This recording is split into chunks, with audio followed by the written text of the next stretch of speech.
Boa noite a todos. Para quem não me conhece, meu nome é Cristiano, também sou um dos ministros aqui do Sonho de Deus. E nessa noite de festa, nessa noite de celebração, tenho a responsabilidade de estar trazendo essa palavra no culto de encerramento da nossa festa das primícias de 2018. Fala para quem está do teu lado, essa data vai marcar a tua história. Queria também cumprimentar quem está nos acompanhando através da TV Rica. Vocês já foram saudados em inglês, espanhol, todas as partes do mundo.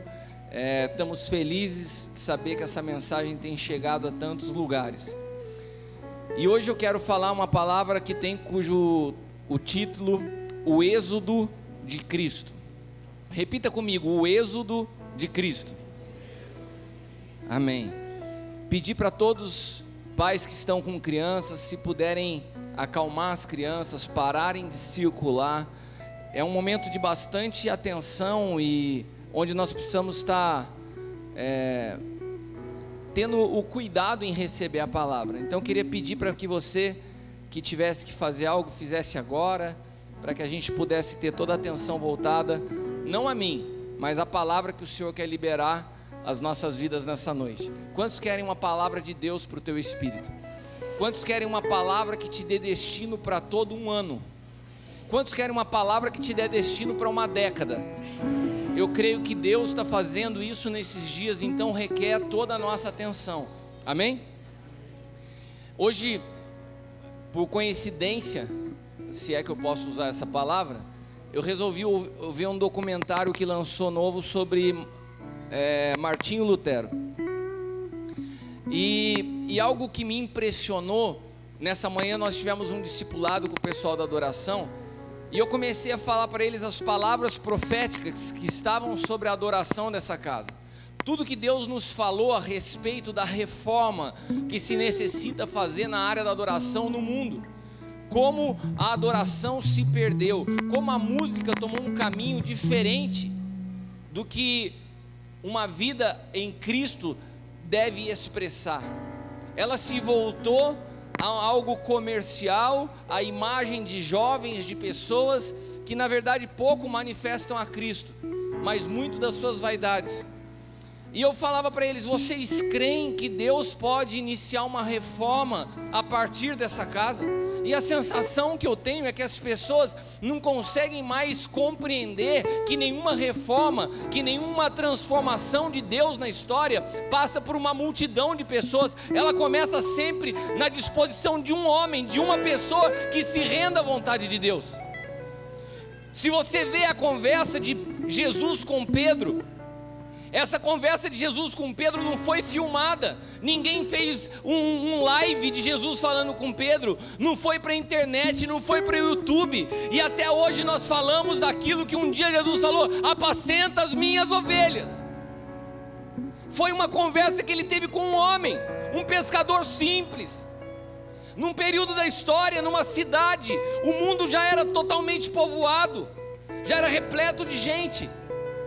Hoje nós temos os holofotes voltados nessa palavra, mas naquele dia Pedro não imaginava que aquela conversa pessoal era algo que estava impactando toda a história. Às vezes a gente não entende que uma palavra de Deus nesse lugar tem o poder de transformar não só a sua vida, mas transformar a cidade de Taubaté, transformar a nação brasileira e alcançar o mundo. Nós cremos que essa palavra está sobre essa casa. Você crê nisso? E hoje, quando eu vi esse documentário de Lutero vivia numa cidadezinha da Alemanha também, inexpressiva. Era um cara simples, estava estudando para ser advogado. No meio da faculdade de advocacia que ele estava fazendo para poder atender um desejo do pai, ele para com tudo e vai ser monge. E quando ele vai ser monge, que ele rompe com a vaidade, com o orgulho, rapa o cabelo com aquele buraquinho no meio, fica com aquelas roupas diferentes e começa a estudar a palavra. Lutero tinha um desespero por agradar a Deus. Ele se martirizava para tentar ver se conseguia eliminar o pecado que ele carregava. E ele foi se aprofundando em Cristo, foi se apaixonando por Cristo. Mas naquela época o Papa queria construir uma nova estrutura, uma nova basílica. E então começa a se propagar as famosas indulgências. E na cidade de Lutero tinha um cara que falava muito bem a respeito de indulgência. Sabe o que é indulgência? Indulgência é quando a pessoa tinha medo de ir para o inferno, então alguém chegava e vendia um certificado. Olha, se você comprar esse certificado, você garante o teu lugarzinho no céu. E esse cara na cidade de Lutero, que era da igreja, começou a vender esses certificados. E às vezes as pessoas chegavam diante do Lutero e falavam assim: olha o que eu comprei. E Lutero falou: você está louco? Rasga isso, ninguém tem condições de pagar o preço que Cristo pagou por nós. A salvação é de graça, é pela fé. O justo viverá pela fé. O justo viverá pela fé. O justo viverá pela fé. O justo viverá pela fé. E a palavra de um homem, não foi de uma multidão. A palavra de um homem, naquela pequena cidadezinha, começou a incomodar. Mas ele não era ouvido. Então ele começa a escrever algumas teses que defendiam a visão bíblica daquela atrocidade que estavam fazendo com o evangelho. E fixa na porta da igreja suas teses, para ver se ele conseguia provocar um debate. Sabe o que aconteceu? Nada. Ignoraram as teses de Lutero.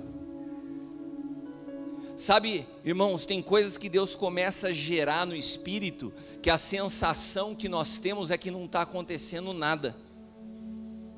Ele fixou aquelas teses na porta da igreja e não aconteceu nada. Só que por uma coisa, se você quiser chamar de acaso do destino, se você quiser chamar de coincidência, eu prefiro chamar de provisão precisa de Deus.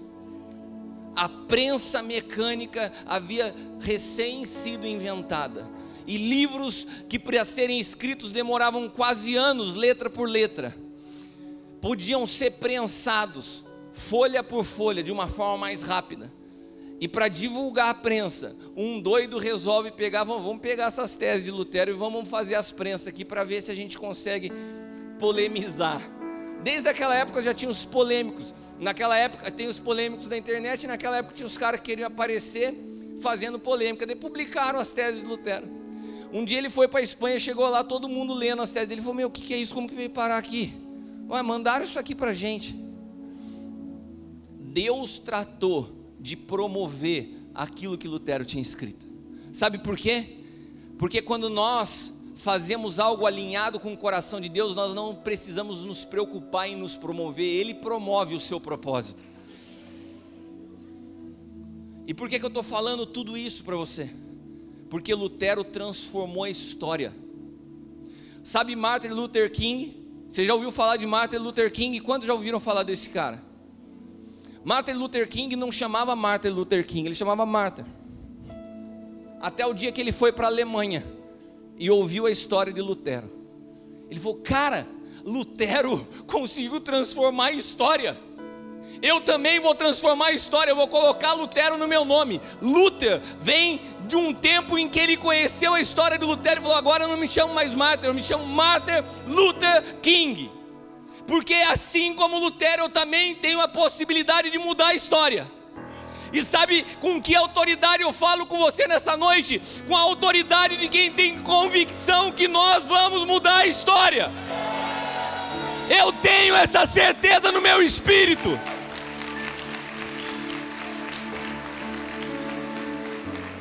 Eu não estou falando essa noite para 500, 800 ou 1000 pessoas. Eu estou falando no mundo espiritual aquilo que o Senhor já disse sobre essa casa.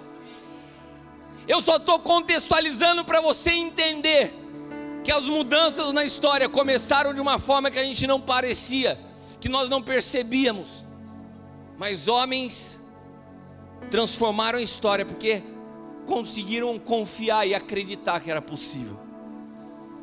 Eu creio que Taubaté será conhecido em todo o mundo, não como Taubaté, mas como uma terra de adoradores, de homens e mulheres que já abriram mão das suas vidas para ver o propósito de Deus se cumprir na transformação da história de uma cidade, na transformação da história de uma nação, e para poder abalar todas as estruturas do humanismo no mundo todo. É isso que o Senhor quer. E você sabe qual a sensação que eu tenho nesses dias de festa de primícias? Que nós estamos numa celebração antecipada. Você sabe o que é uma celebração antecipada?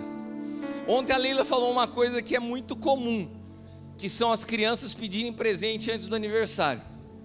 Não é verdade? Que fala, pai, faz o seguinte, eu estou querendo tanto essa coisa, me dá hoje, daí você não precisa me dar o presente de aniversário. Às vezes a gente fica pensando, que ousadia, né? Mas na verdade, eu creio que isso é ser profético. Eu quero celebrar antes. Sabe o que um povo profético faz? Porque quando as coisas ruins são resolvidas e uma grande vitória vem, até um ímpio, até a pior pessoa desse mundo sabe fazer festa. Sim ou não? Se está tudo ruim, se você está desempregado, e amanhã chega um emprego, amanhã você celebra, porque amanhã chegou um emprego, você estava desempregado. Mas celebrar antes de ver acontecer, só tem um tipo de pessoa que faz: aquele que vive pela fé, aquele que um dia Martinho Lutero disse que tem a característica, e ele só estava lendo Romanos, ele não falou nada diferente do que Paulo havia escrito aos Romanos: o justo viverá pela fé. Repita comigo: o justo viverá pela fé. Sabe o que Deus quer de mim e de você nessa noite? Que nós arranquemos os nossos olhos das circunstâncias e façamos uma grande celebração nessa noite, por aquilo que já está a nosso caminho. Porque eu não sei se você sabe, mas quando Jesus nasceu, aqueles homens, os magos que vinham com suas ofertas, eles já tinham saído 9 meses antes do nascimento de Jesus. Antes de Jesus ser gerado, aqueles homens já estavam a caminho. Nós vamos nos encontrar com aquele que um dia vai nascer, e eu já tenho o presente aqui na mão. Sabe por quê? Porque Deus envia a tua provisão antes mesmo de que você imagine, antes mesmo que seja a tua necessidade.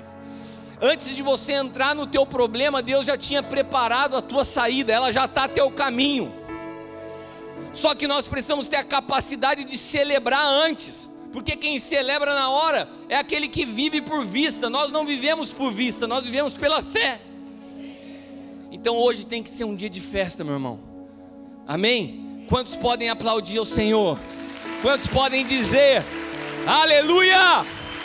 Aleluia! Quantos podem dizer obrigado, Jesus? Quantos podem dizer estou fechado contigo? Eu não olho para trás, eu estou fechado contigo. Aleluia, se coloque de pé, vamos adorar o Senhor. Uou!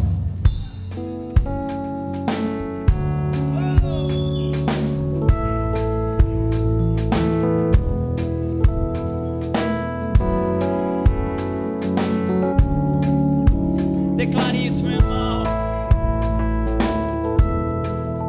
Muitos vivem por conquistas pessoais, atrás de coisas sem valor. Nós vivemos por riquezas reais. Nossa vida se move por amor.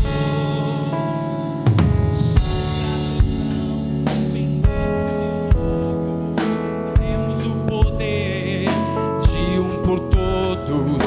Mesmo parecendo, não somos loucos, sabemos o poder. Obrigado, Jesus, meu amigo, você sabe, tô fechado contigo. Te agradeço, Jesus, amigo meu, tudo que é meu é seu. Obrigado, Jesus, meu amigo, você sabe, tô fechado contigo, te agradeço, Jesus, amigo meu. Tudo que é meu é seu.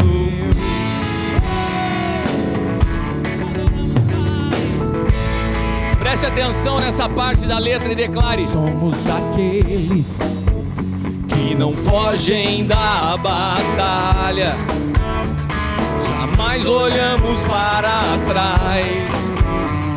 Temos um Deus que nunca falha e que sempre tem muito mais. Somos gratos, não dependemos de sorte. Onde muitos morrem, nós ficamos mais fortes. Somos gratos, não dependemos de sorte. Onde muitos morrem. Obrigado, Jesus, meu amigo. Você sabe, tô fechado contigo. Te agradeço, Jesus, amigo meu. Tudo que é meu é seu. Aleluia!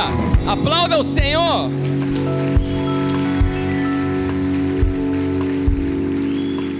Fale isso, Senhor. Tudo que é meu é teu. Amém. Amém. Podemos sentar. Abra sua Bíblia em Gênesis. Livro de Gênesis, capítulo 3. Vamos ler Gênesis 3, dos versículos 3 ao 6. Amém? Gênesis 3, do 3 ao 6. Mas do fruto da árvore que está no meio do jardim, disse Deus: não comereis dele, nem nele tocareis, para que não morrais. Então a serpente disse à mulher: certamente não morrereis, porque Deus sabe que no dia em que dele comerdes, se abrirão os vossos olhos, e vocês serão como Deus, sabendo o bem e o mal. E viu a mulher que aquela árvore era boa para se comer, agradável aos olhos, desejável para dar entendimento. Então ela tomou do seu fruto, comeu e também deu ao seu marido, e ele comeu com ela. Meus irmãos, essa semana eu tenho falado e tenho até publicado bastante nas redes sociais a respeito do humanismo. O pensamento humanista, para alguns escritores e historiadores, surgiu próximo dos anos 1900, 1930, mas a realidade, na minha concepção, o humanismo nasceu aqui. O humanismo nasceu do dia em que a mulher comprou não uma fruta, não comprou um fruto, ela comprou a mentira da serpente e começou a achar que era possível ter vida longe de Deus. Essa é a base do humanismo. Existe vida fora de Deus, existe capacidade para se identificar o que é bom, o que é ruim, através da razão humana. Nós não precisamos de Deus para avaliar o que é bom ou ruim. Foi aí que nasceu o pensamento humanista. E esse pensamento terrível, mas que muitos têm visto através de uma perspectiva filosófica como algo interessante, inteligente. Veja o que a definição do próprio dicionário diz a respeito do que é humanismo: filosofia moral que coloca os humanos como principais numa escala de importância no centro do mundo. Os humanistas, como o nome indica, são mais empiristas e menos espirituais. São geralmente associados a cientistas, acadêmicos, embora a filosofia não se limite a esses grupos. Tem preocupação com ética, afirmam a dignidade do ser humano, mas recusam as explicações espirituais e transcendentais, preferindo o racionalismo. O humanista explica tudo pela razão, tudo tem uma lógica. Então, se as coisas estão bem, celebre; se elas estão ruins, chorem.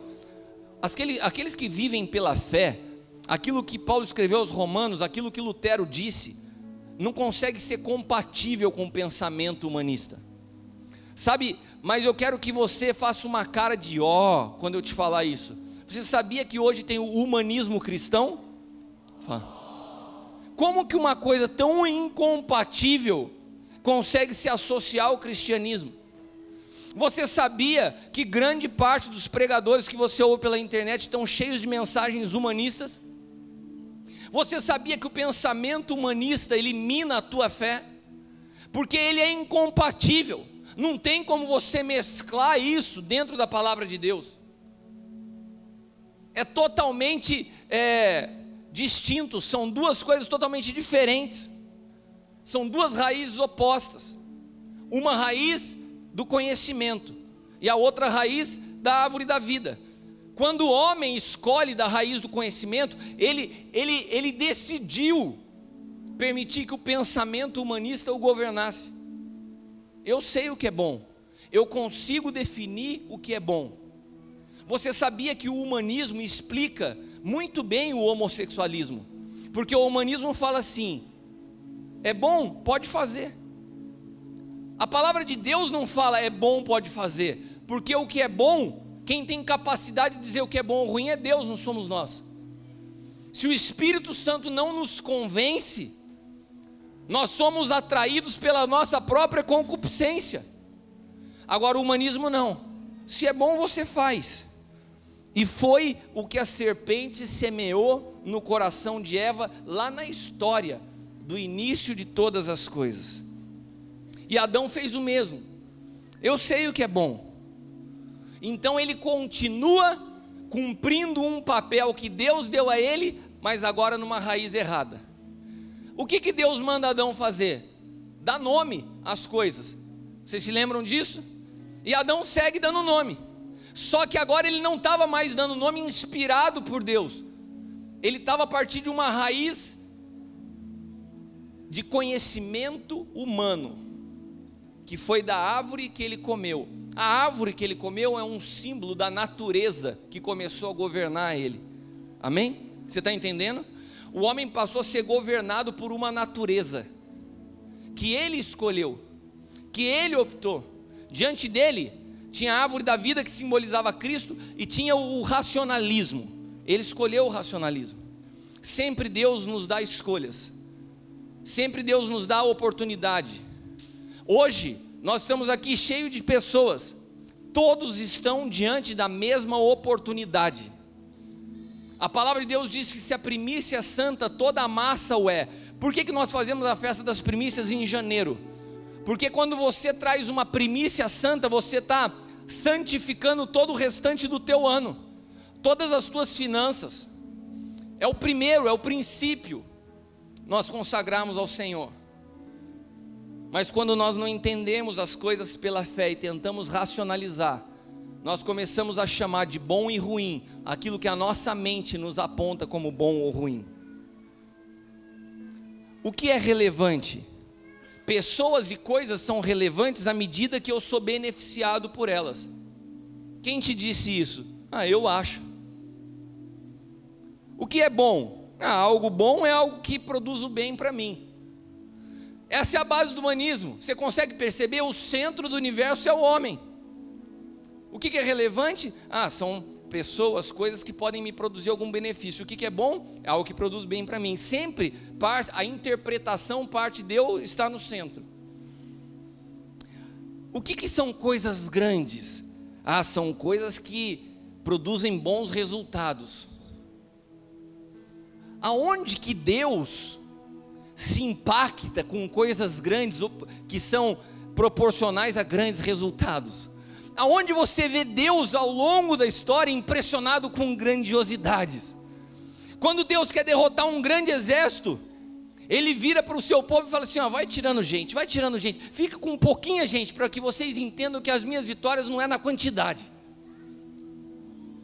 Quando você vê um exército inteirinho diante dos filisteus, e aquele exército poderoso, ele fala assim: não preciso de nada disso, só um menininho corajoso, que seja governado pelo meu espírito, eu destruo tudo isso. Deus nunca se mostrou ao longo da história alguém impressionado com a grandeza que o homem entende que é grandeza, porque Deus é um Deus que se move de dentro para fora. E nós, quando permitimos que o pensamento humanista entre na igreja, nós tornamos o eu a figura central. Essa é a base do humanismo.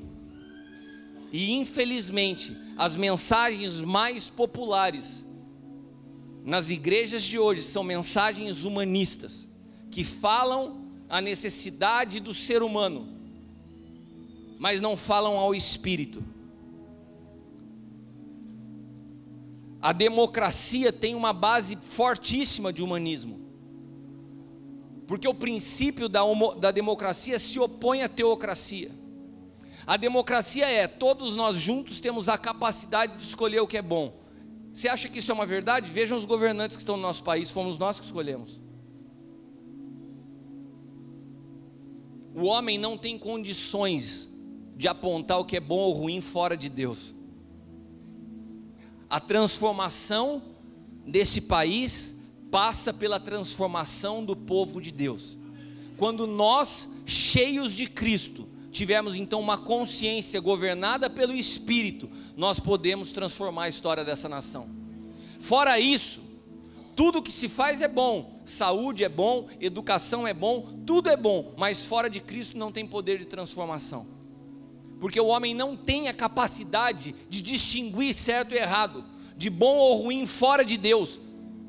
Adão achou que sabia, Eva conseguiu se sentir atraída pelos seus olhos e pela conversa, e cavou o maior poço da história da humanidade, do qual muitos até hoje estão enterrados, que é a natureza adâmica, que governa grande parte do mundo. Só tem um jeito de você sair dessa natureza adâmica, é estando em Cristo, é recebendo a natureza de Cristo para governar a tua vida. E quando isso acontece, qual foi a atitude de Eva e Adão quando comem daquele fruto? Eles fugiram de Deus. Eles fugiram de Deus. Você sabe qual é a tendência do homem quando ele começa a caminhar num pensamento humanista? Fugir de Deus. Nós temos 10 anos de história no sonho de Deus. Nesses 10 anos, muitas pessoas passaram por aqui e saíram. A maioria das pessoas que saíram para voltarem ao mundo, saíram fugindo de Deus. Saíram porque de alguma maneira foram confrontadas com uma palavra de mudança, e optaram intencionalmente, falando: eu não quero. E daí qual é a alternativa? Eu vou fugir de Deus. Eu não quero ir num lugar que a palavra me incomode e me mostre todo dia que eu estou errado. Adão e Eva, eles tinham o privilégio de desfrutar da presença de Deus num ambiente perfeito. Não venha falar que você foge de Deus porque as coisas estão dando errado na sua vida, porque quando estava tudo certo, você também não quis a Deus. A nossa busca por Cristo não pode ser uma busca que satisfaça as nossas necessidades. Tem que ser a disposição de entregar as nossas vidas.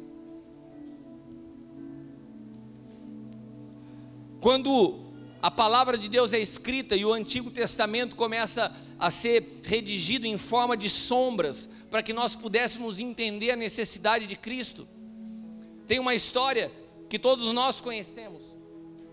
É o êxodo do povo que estava escravo no Egito. Quantos conhecem essa história?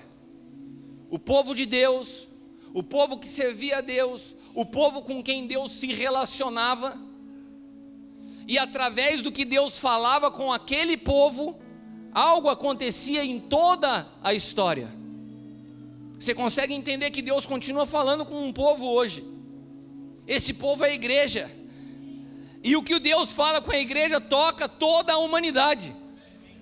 E aquele povo, por se distanciar de Deus, se tornou escravo do Egito. E de repente uma voz começa a ecoar. Deus levanta um libertador que fala: olha, vamos sair e adorar o Senhor, vamos sair desse lugar. As pessoas não saíram correndo e falaram: que legal, que festa. Sabe por quê? Porque elas tinham a estabilidade no Egito. Eles eram escravos, eles trabalhavam pra caramba, Eles tinham uma vida dura, mas tinham estabilidade. E sabe o que levou eles a ficarem em conflito? Pô, mas a gente vai trocar a estabilidade da escravidão para uma caminhada no deserto. É livre, tá bom que é livre, mas como que eu sei o que eu vou comer? Repita comigo: o justo viverá pela fé. O homem sempre lutou com isso. O homem nunca quis o projeto de Deus. Sabe por quê? Porque é mais fácil confiar no que você vê do que numa palavra. É mais fácil você confiar no alho poró. É mais fácil você confiar na comida do faraó do que você ir falar assim: todos os dias vai cair um pão do céu para te alimentar. É mais fácil, você está vendo. Mas você é escravo, mas eu estou vendo. Mas você está morrendo nessa vida, mas eu estou vendo. Eu quero a estabilidade. E em troca da estabilidade eu perco a minha família. Em troca da estabilidade eu me afasto de Deus. Mas eu quero estabilidade. Não tem jeito de caminhar com Deus na aventura que é a vida pela fé, se você quer uma vidinha estável. O justo viverá pela fé. Você vai dormir com essa palavra ecoando na tua cabeça. Todas as vezes que o medo, todas as vezes que o temor, todas as vezes que a insegurança te bater a porta, você vai lembrar: o justo viverá pela fé. O Egito era um tipo de Adão. O Egito era uma simbologia de Adão. E o êxodo era para que o povo deixasse o Egito e fosse até Cristo, a terra da promessa. A promessa de Deus para o homem era Cristo. Agora, o que acontece quando se chega em Cristo? O que acontece quando se chega diante da promessa? Foram os espias. Tinham 12 espias. Ah, mas espera aí, cara, não gostei dessa promessa. A gente vai ter que brigar, a gente vai ter que lutar, tem gente lá. Tiveram 2 e falaram: vocês estão loucos? Olha a qualidade do fruto, olha a terra que o Senhor... Se ele falou que é nossa, vamos entrar e a gente vai tomar. Foram 2 doidos que conseguiram ver pela fé. Os outros estavam olhando pela vista. Não dá, não vamos conseguir. Sabe o que aconteceu com esse povo cabeça dura? Morreram todos no deserto. Só os 2. Sabe por quê? Porque o justo viverá pela fé. Sabe o que tem acontecido? Quando Deus nos proporciona sair do Egito para a promessa, sair de Adão a Cristo, sair de um sistema que nos aprisiona pela segurança para um modelo que nos liberta pela fé, a gente tem medo. A gente prefere a escravidão do que viver pela fé. Agora, como a Leila disse ontem, de que vale uma vida estável sem a revelação de Cristo? Eu só quero te fazer uma pergunta: você acha que existe vida fora de Cristo? De que vale uma vida estável sem a revelação de Cristo? De que vale a provisão sem o propósito? O que adianta o ter sem o saber o que fazer? De que adianta provisão sem propósito? O que você tanto quer ter? Por que você quer tanto? Para que a provisão se não há propósito? Deus quer primeiro gerar em tua vida uma mentalidade de propósito para depois te entregar algo. Porque a provisão sem propósito é algo sem sentido, é desperdício. Mas nesses dias, essa mistura de cristianismo com humanismo tem gerado essa mistura horrorosa que se chama humanismo cristão. Olha o que a Wikipédia diz a respeito do que é humanismo cristão: uma corrente em que a liberdade, preste atenção nisso, em que a liberdade e o individualismo humano são parte intrínseca, ou são parte naturais compatíveis com a prática cristã. É uma união filosófica entre princípios cristãos e humanistas. Sabe, a única coisa que não pode existir na nossa vida é individualismo.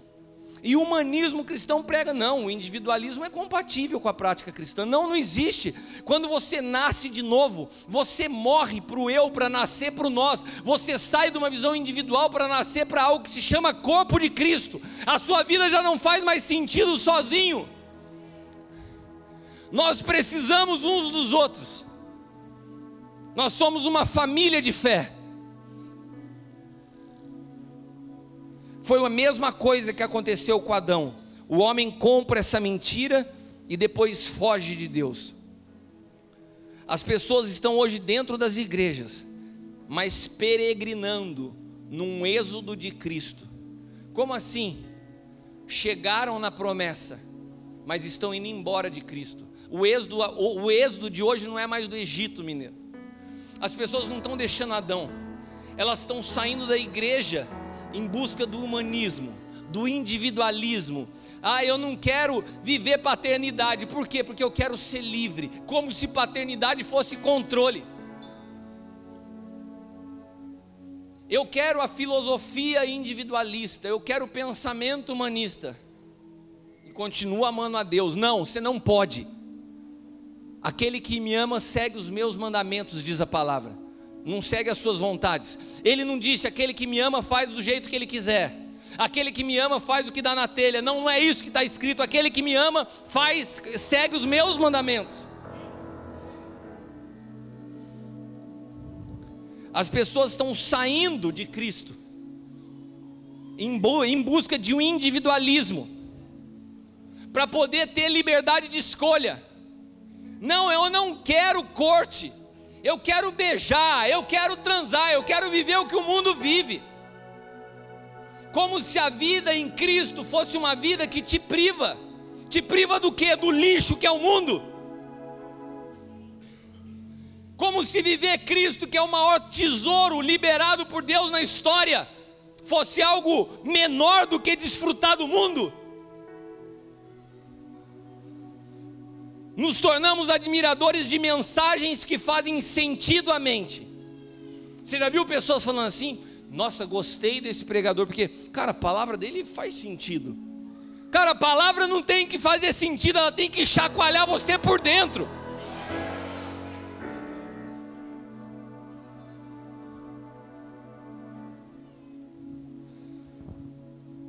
Se tornaram os pseudos intelectuais. Filósofos, pensadores, admiradores do conhecimento, mas totalmente surdos espirituais. Pessoas que ouvem, pensadores, mas não escutam a voz do Espírito. Grande porcaria. Isso tem produzido nos dias de hoje a igreja sob medida. Porque se eu posso ter a minha visão pessoal, se eu posso sair de Cristo e para ter uma vida individual, o pensamento humanista, então eu posso criar a igreja dentro da minha concepção do que é a igreja. E daí a gente volta às práticas do antigo pacto, porque a palavra de Deus diz que Deus fez de todos os povos um só povo. E como que era no antigo pacto? Eram as tribos, cada um com a sua família, cada um com a sua característica. E hoje a gente vê uma igreja querendo sair de Cristo e voltar para o antigo pacto. Cada uma com o seu estilo, cada uma com o seu jeitinho. Eu sou da tribo tal. É o espírito do inferno denominacional. A minha denominação. Que tua denominação? Esse espírito denominacional é um espírito do inferno. Porque quer mesclar a vida com Cristo com o antigo pacto. É um sectarismo religioso. Eu divido as pessoas em tribos. O cara dessa denominação, olha o estilo dele, é de tal denominação. Isso não existe. A igreja é uma mistura de povos de toda língua, tribo, raça, cor. As crianças, os velhos, os jovens, os adolescentes, todos juntos. Como certa vez eu já disse numa mensagem, não existe igreja moderna, não existe igreja para velho, não existe igreja tradicional, não existe igreja para homossexual, existe igreja. A igreja é o corpo de Cristo sobre a face da terra. Eu não tenho que buscar o meu gueto. Eu não tenho que buscar a galera do meu estilo. Eu tenho que buscar ser igreja, compreendendo as diferenças. Isso é ser igreja. Isso é a maravilha de ser igreja. Na igreja não tem pobre nem rico. Na igreja não tem doutor e ajudante. Na igreja o privilégio é servir uns aos outros. Abra sua Bíblia em Efésios capítulo 2, versículo 13 em diante. Mas agora em Cristo Jesus, vós que estavam longe, pelo sangue de Cristo chegaram perto. Ele é a nossa paz, o qual fez de ambos os povos um só, derrubando a parede da separação que estava no meio. Na sua carne ele desfez a inimizade, a lei dos... Cristo na sua carne desfez a inimizade. Toda inimizade no corpo de Cristo é uma semente do inferno, para criar em si mesmo dos dois um novo homem, fazendo a paz, e pela cruz reconciliar ambos com Deus em um corpo, matando com ele as inimizades. Você está entendendo, meu irmão? Gálatas 3, 27 e 28 diz: porque todos quantos fostes batizados em Cristo, estão revestidos de Cristo. Não há mais judeu nem grego, servo nem livre, macho nem fêmea, porque todos vós sois um em Cristo Jesus. Diga amém. Amém. Todos nós somos um em Cristo Jesus. A igreja não pode se misturar às práticas do antigo pacto. A igreja não é uma somatória de tribos. A igreja é o corpo de Cristo, onde Ele é tudo em todos. Se você tira Cristo do centro, acabou a igreja. Se você quer Cristo e uma vida de individualismo, você não tem como somar as duas coisas, porque Ele morreu por todos, para que todos fossem um. Não tem como você ter seu cristianismo particular. Isso não é igreja. Não tem cristianismo virtual. Ah, eu sou crente lá de casa, eu assisto os cultos só pela internet. Eu não gosto, é um suador. Esse povo se abraça e dança. Meu irmão, igreja é isso. Igreja é isso. A gente chora junto, a gente ri junto, a gente dança junto, e a gente vai transformar o mundo junto. Aleluia!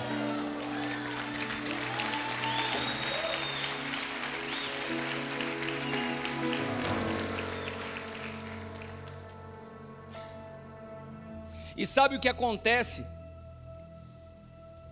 Quando esse êxodo de Cristo, você entendeu? O êxodo de Cristo, sai de Cristo para o eu. Você sai da vida do corpo de Cristo para viver o eu. Quando esse êxodo acontece, a consequência é catastrófica. Fala para quem está do teu lado: o êxodo de Cristo produz uma consequência catastrófica.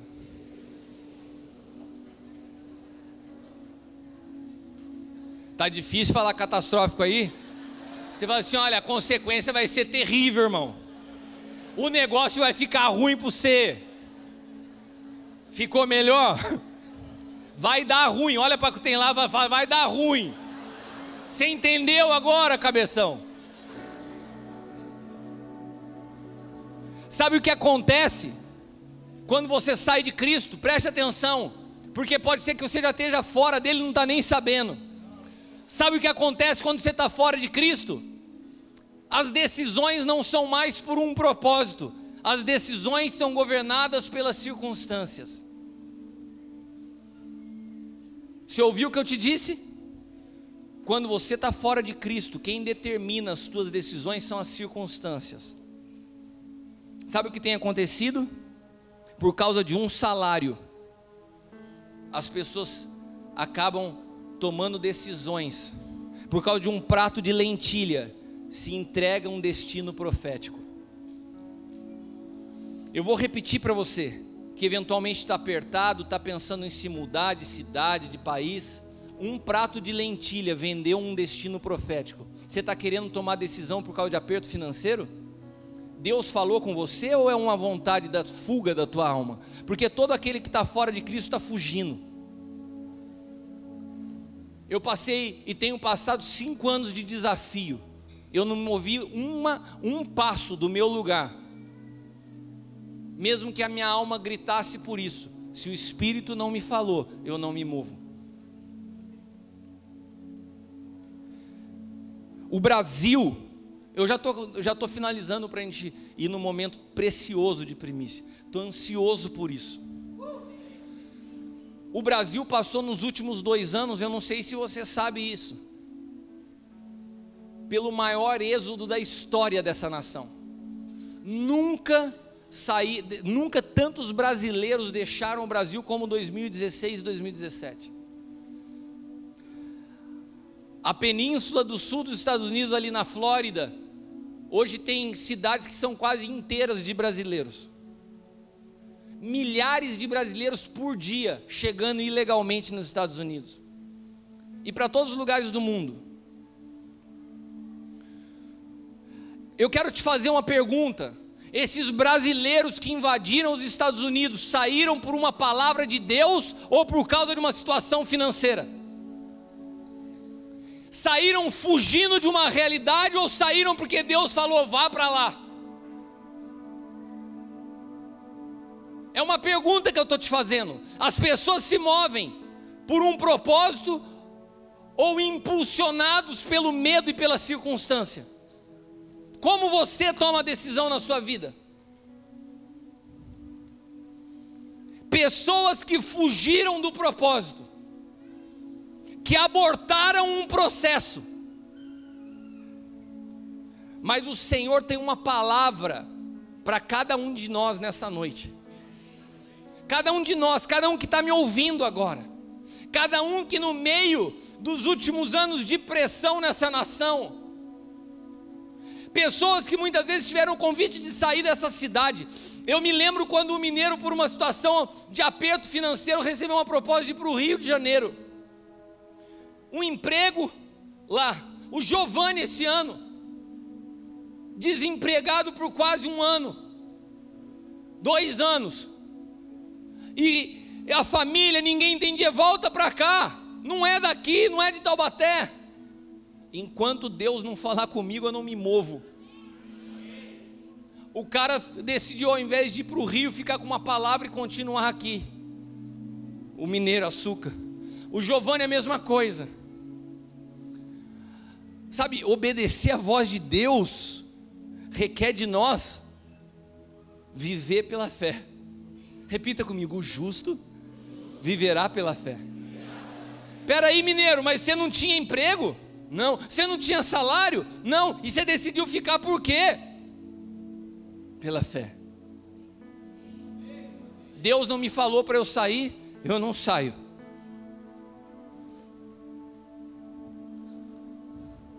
É fácil caminhar celebrando quando as coisas estão bem. É fácil receber tapinha nas costas quando a tua empresa está bombando. Todo mundo quer ser teu amigo, todo mundo quer uma oportunidade de emprego, mas continuar junto. Sabe por que as tempestades elas são boas na nossa vida? Porque nas tempestades nascem verdadeiros irmãos. E na tempestade, eu ia falar uma expressão tão feia. Na tempestade,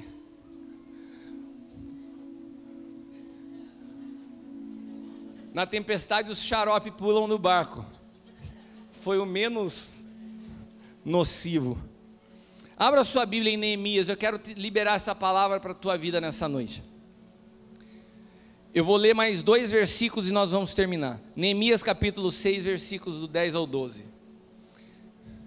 Entrando eu em casa de Semaías, filho de Delaías, bons nomes para quem está grávida aí, quer ter filho, ó. O filho de Metabel, também outro bom nome, disse: vamos juntamente à casa de Deus, ao meio do templo, vamos fechar as portas, porque virão matar-te. Sim, de noite virão matar-te. Porém eu disse, quem foi que respondeu? Neemias. Repita comigo: geração de Neemias. Olha o que Neemias disse: um homem como eu fugiria? Repita comigo. Você que é mulher pode falar mulher. Um homem como eu fugiria? Fale isso. Olha para quem está ao teu lado e fala assim: um homem como eu fugiria? Nós somos aqueles que não fogem da batalha. Aleluia!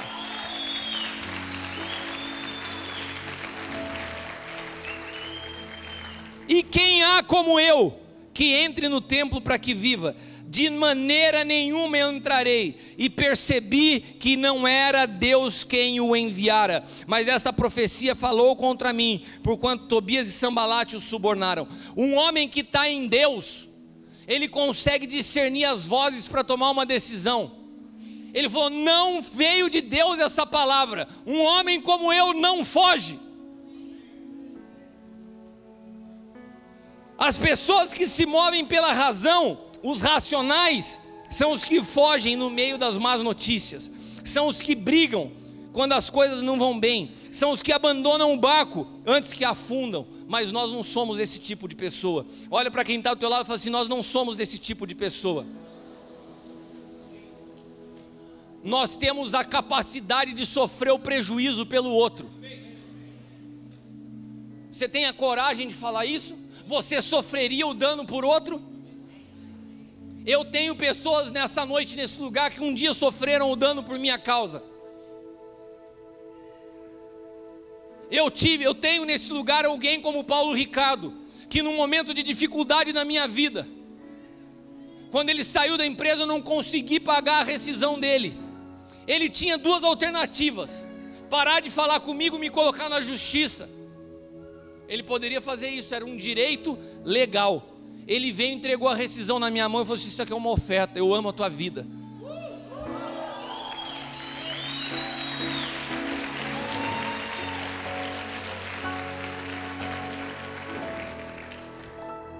Eu sei que tem pessoas nessa casa que sabem sofrer dano juntos.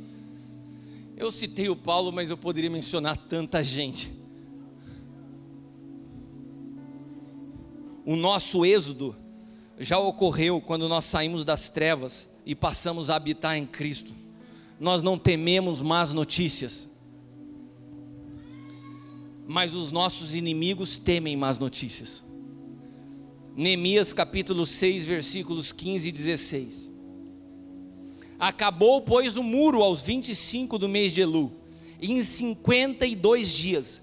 E sucedeu que, ouvindo todos os nossos inimigos, todos os povos que haviam em redor de nós temeram e abateram-se muito aos seus próprios olhos, porque reconheceram que o nosso Deus fizera essa obra. Eu quero declarar algo sobre a tua vida. Levante suas mãos. Todas as pessoas que te rodeiam vão olhar para você e vão sentir medo, porque elas vão falar: não é possível, esse povo caminha com Deus. O que aconteceu na vida dele era impossível dele fazer sozinho. O que aconteceu na vida dessa mulher era impossível ela ter suportado sozinho. Deus é Deus na vida dessa pessoa. Deus é Deus na vida dessa pessoa. Eu declaro que esse é o ano da tua transformação. Esse é o ano que Deus se manifesta ao teu favor, em nome de Jesus. Aleluia!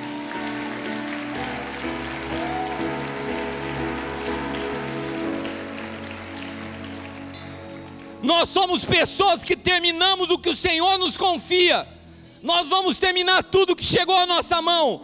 Nós não paramos ou desistimos. A escola vai nascer, a universidade vai chegar, o hospital vai vir. Se Deus falou, nós iremos construir. Nós não nos movemos por situações externas, porque é Cristo que pilota esse barco. E esse barco é pilotado de dentro para fora. Repita comigo: é de dentro para fora. Pode soprar o vento, pode vir tempestade, que o piloto continua governando. Ele diz: vai, eu vou. Ele diz: fica, eu fico. Ele diz: fala, eu falo. Ele diz: fica quieto, e eu paro de falar. Vamos nos colocar de pé. Eu quero que você separe a sua primícia. Aleluia! Eu sou governado por Ele e não pelas circunstâncias. Aleluia! Eu vou ler para você 1 Coríntios 15. Se de fato Cristo ressuscitou dentre os mortos, Ele foi feito primícia dos que dormem. Porque como a morte veio por um homem, a ressurreição dos mortos também veio por um homem. Porque assim como todos morreram em Adão, assim todos, repita comigo, todos serão vivificados em Cristo. Ele é a nossa primícia. Ele é o motivo da nossa festa. Ele é o motivo da nossa alegria. E é por isso que nós trazemos hoje as nossas primícias em festa. Amém? Aplauda o Senhor. Aleluia.